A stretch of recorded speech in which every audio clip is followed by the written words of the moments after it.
Olá pessoal, aqui é o Velgas. Hoje, dia 2 de março de 2026, 8 horas, horário de Brasília. Apocalipse industrial. A Ucrânia esmaga o coração da máquina de guerra russa com mísseis e drones. A guerra mudou de endereço. Com uma ofensiva avassaladora de mísseis, atacams, flamingos e drones de longo alcance, a Ucrânia e drones de longo alcance, melhor, perfurou as fronteiras e atingiu o sistema nervoso de Moscou. As fábricas químicas, de fábricas químicas a centro de comando de elite, o ecossistema militar russo está em chamas. Entenda como Kiev está desmantelando peça por peça a capacidade industrial do Kremlin e forçando um colapso que pode mudar os destinos do conflito para sempre. Ou seja, a gente vê claramente que a Ucrânia está usando o seu potencial bélico de ataques em profundidade e a longa distância, não apenas para refinarias, para depósitos de petróleo, também, mas está usando para muitos outros alvos, né? Então é o que a gente vê nesse conflito. Quero convidar a você que não é inscrito, inscreva-se. Você vai ver aqui muito mais coisa sempre e vai ver a verdade. Não existem mentiras, não existem fake news que são proibidas. Eu conto com vocês, inscrevam-se no canal. Peço a todos que deem um like, compartilhem com as suas redes sociais e façam os seus comentários. Eu conto com vocês, muito obrigado.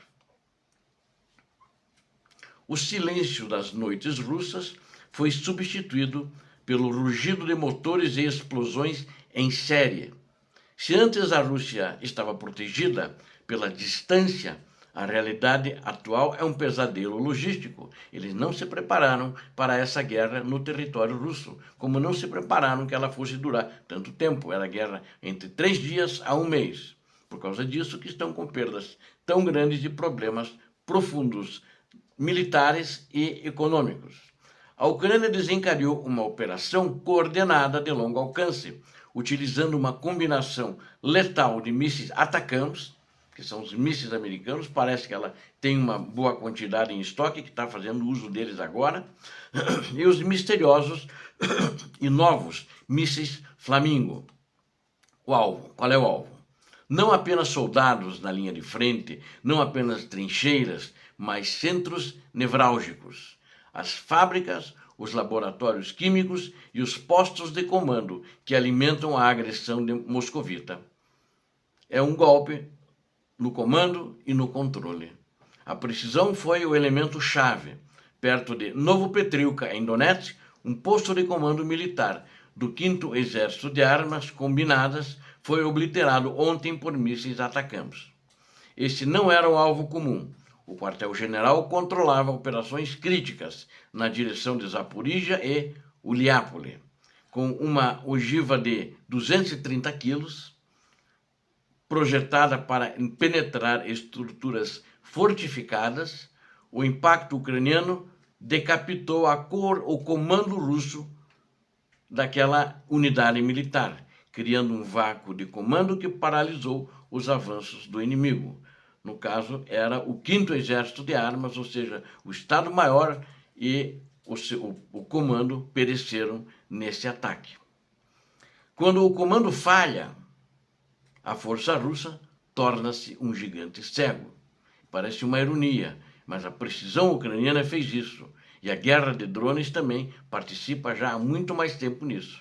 Em um movimento de ironia operacional, a Ucrânia lançou drones visualmente idênticos ao Shahed. Ela produziu drones iguais ao Shahed.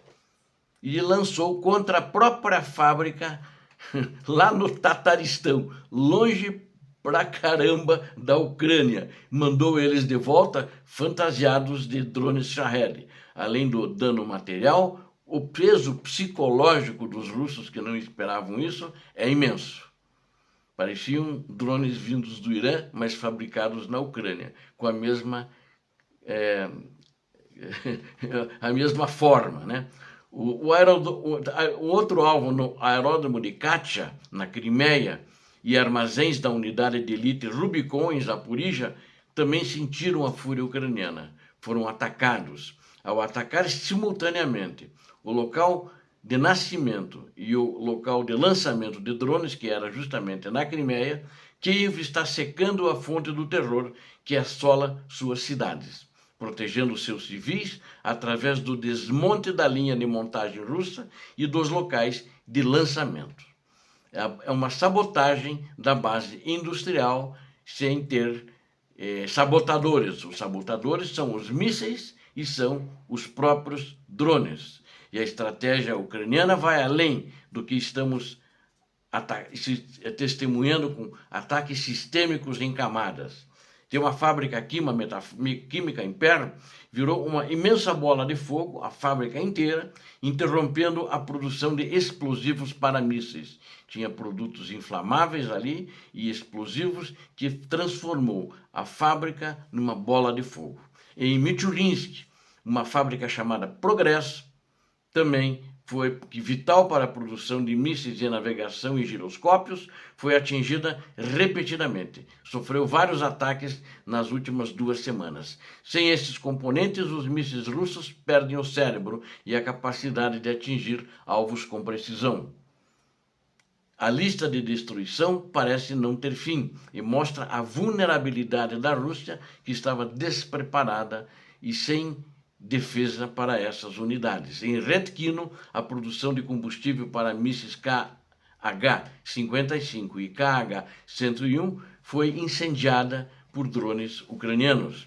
E fábricas em Voskresensk e Neviromuzisk, essenciais para precursores explosivos, foram incendiadas também. Em Rostov-on-Don, tanques de petróleo e infraestrutura ferroviária foram consumidos pelas chamas, cortando as artérias que levam o combustível para a frente de batalha. Até mesmo o setor naval e de aviação sofreu muito. O estaleiro de Nizhny Novgorod e a fábrica Atlant Aero em Tangarog, berço dos drones Orion e sistemas de defesa eletrônica, tiveram estruturas recém-construídas reduzidas a escombro, como pode ser confirmado pelos próprios russos, que acabaram confirmando esse estrago feito pela Ucrânia. É um efeito dominó, é um colapso sistêmico que os russos estão sofrendo. O que vemos não são ataques isolados, mas o desmonte de um ecossistema que a Rússia montou dentro do próprio país para fazer a guerra contra a Ucrânia.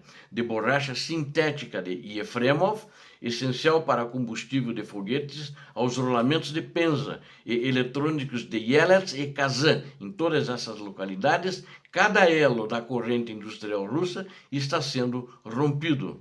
A Rússia agora enfrenta um dilema impossível: como defender milhares de pontos críticos simultaneamente, quando sua defesa aérea já está sobrecarregada. A Ucrânia, agora com mísseis e com drones, ela tem feito ataques simultâneos em diversos pontos, tornando difícil a defesa desses setores. Já estava difícil quando a Ucrânia atacava um alvo por dia e não era assim mesmo, ela atingia os seus objetivos. E agora ficou mais difícil para os russos, que sentem o peso na economia e sentem o peso nos reflexos no teatro de operações, que não recebe alguns componentes que necessita, alguns armamentos, combustível que necessita para o desempenho no teatro de operações na sua campanha terrorista contra a Ucrânia. A redução da densidade de ataques no curto prazo está evoluindo para uma restrição de produção sistêmica no longo prazo para os russos. A Ucrânia não está apenas lutando no campo de batalha. Isso a gente tem que deixar claro. O teatro de operações virou dentro de toda a Rússia. Ela está implodindo a capacidade russa de continuar a guerra. Ao levar o fogo para o interior das fábricas e laboratórios do Kremlin, Kiev envia uma mensagem muito clara: nenhum centro de comando está seguro e nenhuma desmontagem ficará impune. Linha de montagem, né? Elas serão desmontadas. Essa é a mensagem. O que antes era uma ofensiva russa, agora se transforma em um esforço desesperado dos moscovitas de Vladimir Putin para salvar o que resta da sua indústria. A fumaça que sobe das fábricas russas é o sinal de que a balança do poder está pendendo para o lado da resistência de aço dos ucranianos e da tecnologia ucraniana.